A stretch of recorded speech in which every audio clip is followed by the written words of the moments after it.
The Cardinals in the Seattle series on a good note. Why Lars Nootbaar needs to remain as the leadoff hitter of this team, plus a preview of their next opponent, the San Francisco Giants. This is Locked On Cardinals. You are Locked On Cardinals, your daily St. Louis Cardinals podcast, part of the Locked On Podcast Network, your team every day.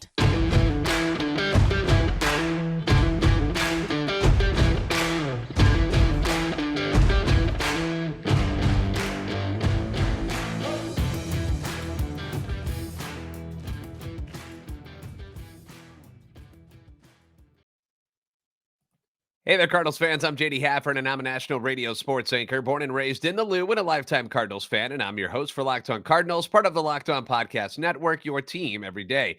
Follow me on Twitter at JD Sports Radio and the podcast at LO_Cardinals. We want to thank those of you who make Locked On Cardinals your first listen every day. We're free and available wherever you get your podcast, and you can find us on YouTube. Like, subscribe, and comment so you can interact with us. Hit that notification button so you know when new episodes are posted. This is a show serving Cardinal Nation and giving the best fans in baseball all of the info about the birds on the bat.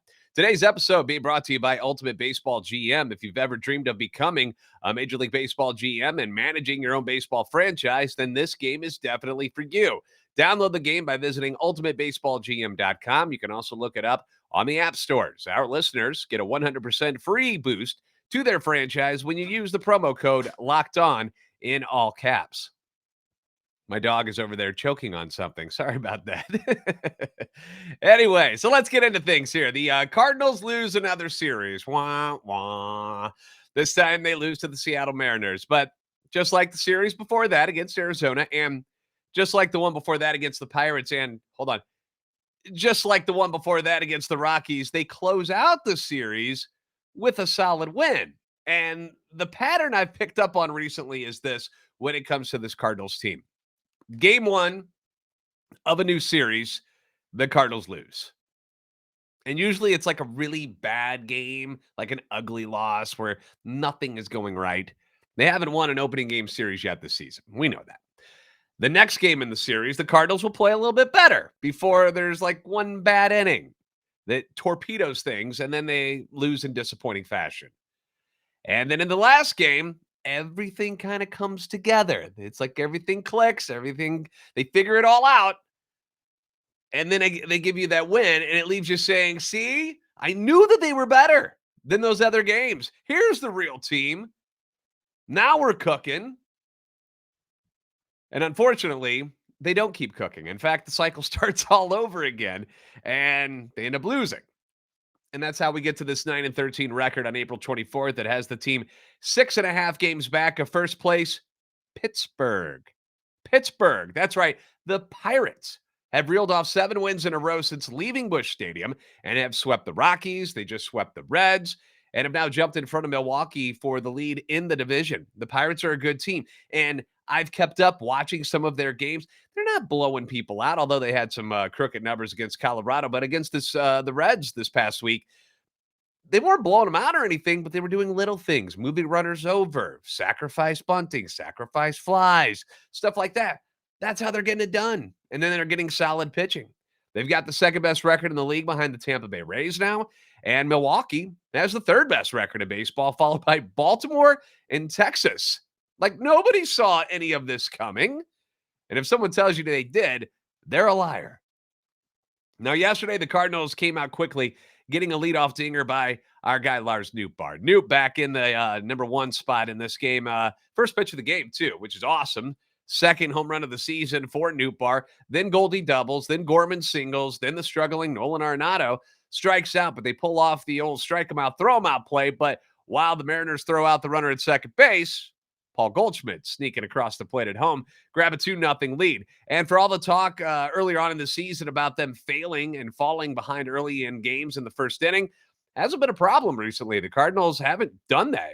I think it's the last 4 games now where they've actually taken the lead. They've been the ones jumping on top early, which is great to see. But then, like, the ugly inning happens, and it's happened almost every game where a Cardinal starter will have one bad inning where the other team puts up a crooked number and the team never seems to recover from it. On Sunday, that was the second inning for Jack Flaherty. The Mariners played 3 to take a 3-2 lead. But credit to the boys. They don't fold their tent. They don't quit. They battled again, scoring another run in the third inning on a 2-out RBI single by Tyler O'Neill. That ties it up. Then they score 3 in the fourth inning on Storm and Norman Gorman's his sixth dinger of the year. A 3-run blast to right, giving the Cardinals the lead for good, and they go on to win this one 7-3.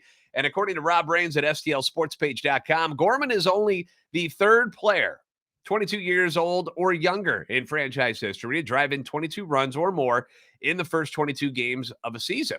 So that's the kind of pace he's on right now. The other two, by the way, you've heard of them. Albert Pujols, 25 RBIs in 2001, and Joe Medwick with 24 in 1934. Flaherty looked awesome. Minus that tough second inning, goes 6 innings, strikes out 9, gives the Cardinals just their third quality start of the season. Jack Flaherty's been pretty good. He's got the whole walk thing figured out after those first 2 games where he walks 7 and then 6. Since then, he's been pretty good. Jordan Montgomery has the other 2 quality starts, by the way. So that's something you need the rest of the rotation to pick up on and give them some more innings. But let's focus on this one for now. Jack Flaherty, excellent. Bullpen, excellent. Been strong most of the year, too. They shut down Seattle the rest of the way. You saw the return of Paul DeJong. Paul DeJong back in the lineup. And I know a lot of us were all like, really? He's going to go right back in there? He tells all of us to shut the hell up.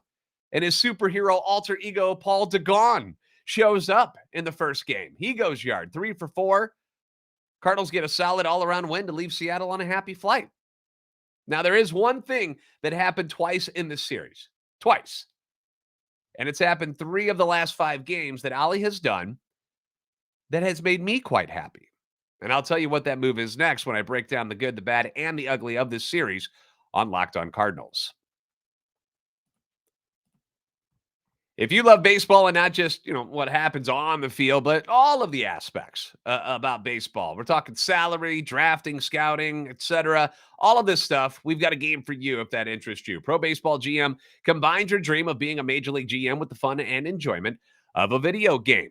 You'll be in charge of managing all the aspects about being the GM on the team. Like we're talking about hiring the right coaches. That's obviously important. People want to fire Ollie. You can fire your manager in this game if you want to. If you're fed up, go for it. You got to manage your team finances. You don't want to overpay for people. You got to scout. You got to draft. You got to deal with the personalities. All of this is in a challenging and realistic game world. And Ultimate Baseball GM, on top of being fun, it's free, which is great as well. And it's playable offline, so you can play it whenever and wherever you want. So, if you're at work and you're taking a break, you don't have to have like amazing Wi-Fi to log into to play this. It's available offline. So that's a bonus.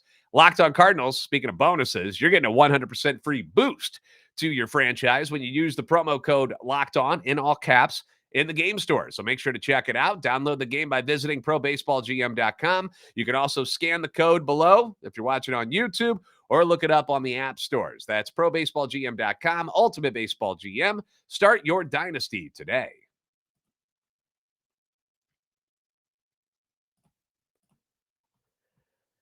The Cardinals are in San Francisco tonight, and be sure to catch every pitch of the Cardinals' hometown broadcast with SiriusXM on the SXM app. Just search Cardinals. Looking for a good game by Jordan Montgomery tonight, the big lefty back on the mound. For my everydayers out there, we want to thank you for making Locked On Cardinals your first listen every day. Obviously, during this series, we're going to break down all the good and the bad that goes along with what's happening against the Giants. We're hoping for more good than bad, but we appreciate you stopping in each and every day. Now, despite the win on Sunday, the Cardinals did lose this series, okay? Feels like you come away with that win on Sunday and you're feeling all good about yourself, but they did lose the series. But it wasn't all bad, and it never usually is. So let's point out some good stuff here as we break down the good, the bad, and the ugly. In fact, there is something that manager Ollie Marmol has done in 3 of the last 5 games that I'm quite pleased with, and he did it twice in this series, and that is by moving one Lars Nootbaar to the top of the order, where he belongs, at the top of this lineup. Now, last week, I begged and I pleaded for this move to finally occur. And it finally happened in Tuesday's game against Arizona. The Cardinals lost that game 8-7, but it wasn't an offense problem in that one. That was the infamous 6-run fourth where, guys are hitting pitches off the bounce for 2-run doubles. Okay. he wasn't in the leadoff spot on Wednesday when the Cardinals won 14-5 because he wasn't in the lineup because they had a lefty, Madison Bumgarner, on the mound. Friday, it was Donovan again who was at the top of the lineup. He goes 0 for 4, no walks, 2 Ks. Team loses 5-2. But then on Saturday, Noot's back at the top of the order against Luis Castillo, one of the best right-handers in the game. The Cardinals end up squandering a lead and lose that game 5-4, but Noot goes 1 for 4 with a run and a walk. He did whiff 3 times, which is not good, but it's Luis Castillo. He strikes a lot of people out. But he was on base 2 out of 5 plate appearances in that one. Then on Sunday, he rips the first pitch for a home run to set the tone, goes 3 for 5 on the day with 2 runs scored. Oddly, no walks yesterday, which is weird because he's been outstanding at getting base on balls so far this season. He's second on the team in walks behind Goldie, and he's done it in 13 less games. So if that tells you what kind of eye Lars Nootbaar has. So here's your leadoff stats right now when it comes to the 2 main leadoff guys. You've got Brendan Donovan and you've got Lars Nootbaar. Okay, this is my argument here. Brendan Donovan, who has been the leadoff hitter most of the season, 74 plate appearances. He's hitting .254 with 2 home runs, 5 RBIs, 11 runs scored, just 5 walks, and 15 strikeouts for an OBP of .311. He's only had 1 other plate appearance where he's not batting leadoff so far this season. He did single in that at bat. So in just leadoff numbers, in just batting leadoff, his stats are a .242 average, OPP .301, and his OPS plus is at 82. League average is 100 when it comes to OPS plus. Lars Nootbaar on the season in just 36 plate appearances, so basically half as many as Donovan, is hitting .280, 2 home runs, 4 RBIs, 7 runs scored, 11 walks, 8 strikeouts, has an OBP of 500. He's getting on base half the time. But wait, there's more. In the 3 games that he has batted leadoff, Lars Nootbaar is hitting .417. He's got 5 hits, 3 walks, 4 runs scored, and his OBP is .533, and his OPS plus is .221. Again, league average is 100. He's at .221. In my opinion, the Cardinals have found their leadoff hitter. And I hate that it has taken as long as it has for them to keep him there. I don't even know if they're going to yet, but I don't see why not. He was good enough to hit leadoff for the entire country of Japan. He was their table setter as they went on to win the World Baseball Classic. Why is he not always at the top of the order for the St. Louis Cardinals? I don't know. It'd be different if Brendan Donovan was doing well. He's not. And the walks is the real problem. They're getting on base just in any way, shape, or form. Something Brendan Donovan did last year, he's not doing this year. He just doesn't have the walks.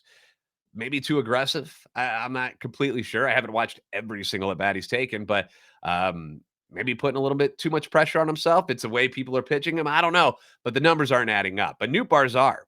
And the injury set him back for sure, right? He plays opening day and then gets hurt. So obviously he's been out for a while. And maybe Ollie was just letting him kind of get back into things before moving him back to the top spot. That could be. But I don't see how he doesn't stay there for the foreseeable future, right? And we know it's not a matchup thing. Brendan Donovan hits left-handed exclusively as well, just like Nootbaar. So in my eyes, Noot's the guy. No ifs, ands, or buts about it. I also loved, credit to Ollie on this too, that yesterday he tinkered with the lineup a little bit, split up Goldie and Arenado. They're always 3 and 4, right? Broke it up yesterday, had Gorman in between them to not only break up the righty-righty situation, but Gorman's been hot, man. Like he really has. And if he's your best hitter, which he kind of has been this whole time, why not have him in the cleanup spot? Until proven otherwise, scooch him up. But I'm glad to see some movement in the lineup card based on how guys are performing, which is something that I thought he was going to do more of, and he kind of was sticking with where everybody was at the beginning of the season. Now he's moving things around a little bit, and I think it breathes a little bit of life into this lineup. The bad. How about the one bad inning problem that continues to follow this team around? And I don't expect these guys to be perfect. Nobody is. But it's happening not just in games they lose, but it's also happening in the games that they win, where it's just like one bad inning. One inning just kind of goes haywire, and it screws everything up. Friday, it was the 3 runs in the 6th inning with the leadoff walk, which we know is a problem. Can't have that happen. They always score, it seems. And then you had the wild pitches, and it's just a bad inning. Saturday, you had the 2-run 7th, which they almost got out of. Like, I thought Gallegos was going to get him out of that. I really did. And then it was Suarez. Like, ugh, so frustrating. But leadoff walk in that inning started all the problems. Then you had the 2-out single by Suarez. Sunday, you had the 3 runs in the 2nd inning against Flaherty. A lot of that damage done just with 2 outs in the inning. You gotta be able to shut that thing down. If they start to eliminate that inning. So the one big problem was they were falling behind early, remember?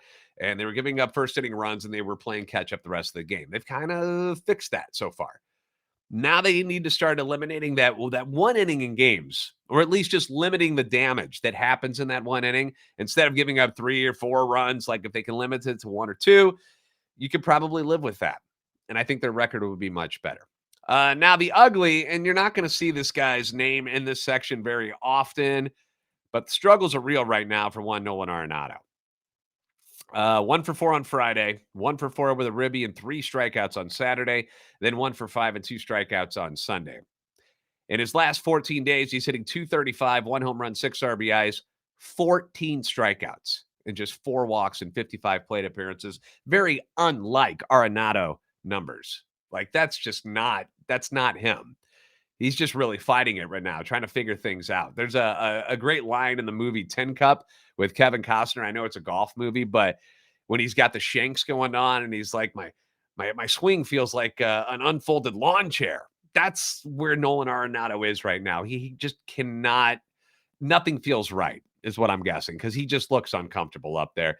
You know he's going to break out of it at some point, but it's been a rough go for the Cardinals cleanup hitter lately. And he's not the only one. Like, I'm not giving a free pass here to Paul Goldschmidt either. He's also struggled his last 14 days, hitting .239, 1 home run, 7 RBIs, 8 walks, and 10 strikeouts. So he's not striking out as much. He's walking more, so it doesn't seem as bad. But he's not doing anything special at the moment. Not bashing them. That's not what I'm doing here. I'm not freaking out about them. They're going to, at the end of the year, they're going to have their numbers. I'm just pointing out where even the best of the best have been struggling, which doesn't help the Cardinals' cause of trying to break out of this funk that they've been in since the start of the season. It makes it very, very difficult when your 2 best hitters go cold. Boys are going to begin a 4-game series against the Giants tonight. We're going to preview that series next on Locked On Cardinals.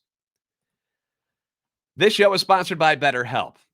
Getting to know yourself can be a lifelong process, especially because we're always growing and we're always changing. You know, you're not the same person after college as you were when you were in high school. You know, things change. You live, you learn, you make mistakes, you grow inside and out.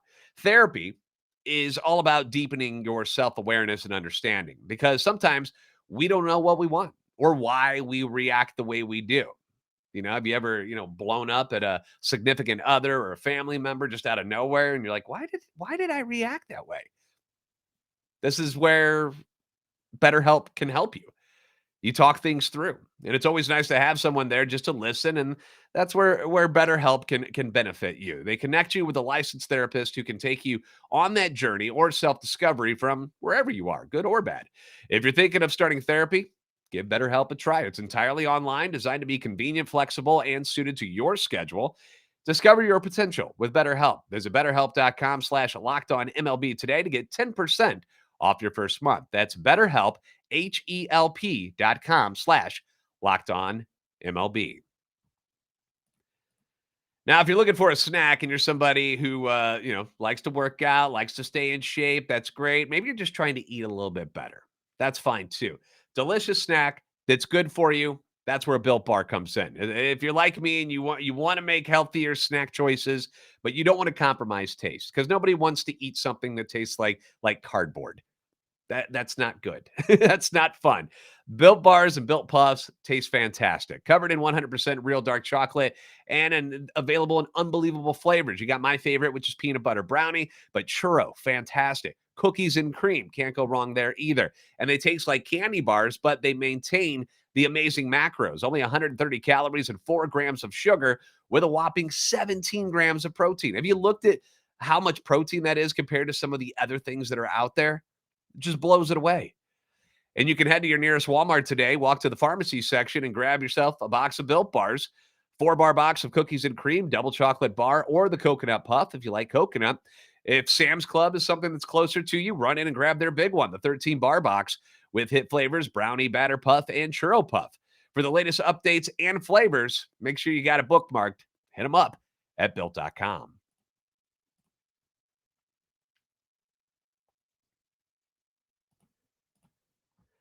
The Cardinals will be at Oracle Park in San Francisco tonight, one of the more beautiful parks in all of baseball. The team will once again try to get that opening series victory, and you can catch every pitch of the Cardinals' hometown broadcast with SiriusXM on the SXM app. Search Cardinals. The San Francisco Giants have won 2 in a row. Ended up splitting that series against the Mets, but they won their last 2. But they're 3-7 in their last 10 and 8-13 on the year. Been a tough go for them as well. They're in 4th place in the NL West ahead of only Colorado. Their offense, not great. Ranks 20th in team batting average. They're 3rd in home runs, which is what they excel at. They've got 33 of those on the season. But with that power, they're also striking out a lot. They lead all of baseball with 226 strikeouts so far on the season. The Cardinals, 184. So by comparison, you're like, wow, that is a lot. They don't run much. They've only got 11 stolen bases, and they're kind of in the middle of pack in walks at 73. So just looking at those numbers, the game plan really should be keep the ball in the ballpark, and you have a really good chance of beating them and slowing down their offense. Their leading hitter is Thairo Estrada. He's batting .329 on the season. He's also tied for the team lead in home runs with 4. He's also got some speed. He leads their team in stolen bases with 5, which is basically half of what the whole team has. Another name to keep an eye on, Mike Yastrzemski, has been hot lately, hitting .368 with 2 home runs and 6 RBIs in his last 5 games. But none of the guys that are really on the roster scare you all that much. You know, it's not, you're going to recognize some of the names like JD Davis. Michael Conforto is on the team, but he hasn't looked good at all so far this season. So it's not a lineup that you should be freaked out about. Pitching wise, they're not all that special either. Team ERA at 4.44. Cardinals are at 4.66. Both teams have 199 strikeouts, but the Giants, here's where they are better, is they don't walk people. They have just 54 walks on the season, which is the lowest in all of Major League Baseball. The Cardinals aren't too bad at 77, but it just shows you the Giants are going to be around the plate. Okay, so they're going to be throwing strikes. So be ready to hit. Tonight's matchup, Jordan Montgomery against right-hander Alex Cobb, who was 0-2, but he's not had a bad season. His ERA 2.79, 22 Ks to just 3 walks. Again, a guy who's going to be around the zone, so you got to swing the bat tonight. The Giants are hitting just .215 against left-handers this season with a league-high 88 strikeouts, and only 7 of those 33 home runs that they have are against left-handers. So it could be a good night and a big night for Jordan Montgomery. Neither of these teams have faced each other's pitchers very often. The Cardinals have only had a few guys with some at-bats against Cobb. The one guy who's had some success, though, which is good news, Nolan Arenado, who needs to break out, hitting .500 against him in his career with a home run. Again, small sample size, but it's 6 at-bats. And hardly anybody over on the Giants side has seen Jordan Montgomery pitch at all. So this could be a pitcher's duel tonight. That's the way it could shape up, but looks like leaning towards the Cardinals for a victory in this one, just the way it kind of looks. First pitch going to be at 8:45 St. Louis time. Once again, to my everydayers, thank you very much for stopping in each and every day, even on the weekends when I throw up another episode, which I did on Saturday. You guys came through, and I appreciate you guys being a part of this each and every day. A reminder to catch every pitch of the Cardinals hometown broadcast tonight and throughout the series in San Francisco with SiriusXM on the SXM app. Just search Cardinals. If you haven't already, please give us a follow on Twitter at @LO_Cardinals and at JD Sports Radio. Like and subscribe on YouTube to help our channel and love for the Cardinals grow. You guys are the best fans in baseball for a reason, and I'll see you next time on Locked On Cardinals.